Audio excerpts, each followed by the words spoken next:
পেলভিসের হাড্ডি ভাঙা মানেই পঙ্গুত্ব নয়। সাধারণত আমরা যারা পেলভিসের ভাঙা নিয়ে কাজ করি, আমরা এই ভাঙাটাকে বিভিন্ন ভাবে গ্রেডিং করে থাকি। মোদ্দা কোথায় আমরা দুইটা ভাগে ভাগ করে থাকি। তার মধ্যে এক নম্বর হচ্ছে যে ভাঙাটা স্টেবল কিনা, ভাঙাটা আনস্টেবল কিনা।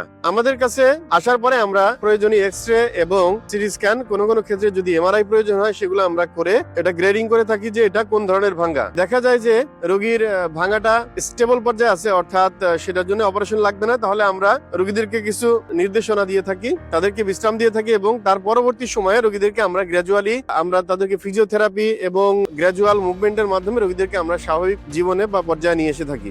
যে সকল রোগী আনস্টেবল ফ্র্যাকচার নিয়ে আসে তাদেরকে আমরা অপারেশন করে থাকি এবং অপারেশন করার পরে আমরা তাদেরকে ফিজিওথেরাপি এবং গ্র্যাজুয়াল মুভমেন্টের মাধ্যমে তাদেরকে স্বাভাবিক জীবনে নিয়ে আসার জন্য কাজ করে থাকি এবং আলহামদুলিল্লাহ আমরা অনেক রোগী অপারেশন করেছি। এই ধরনের রোগী, যে রোগী কোমরে আনস্টেবল ফ্র্যাকচার নিয়ে এসেছিল, সেই রোগীকে অপারেশন করার পরে এখন সে আমাদের কাছে এসে বলে যে আমি এখন 2-2.5 মণ বা 3 মণের একটা বস্তা মাথায় নিয়ে আমি এখন চলতে পারি, কাজ করছি, আমি আমার সংসার চালাচ্ছি।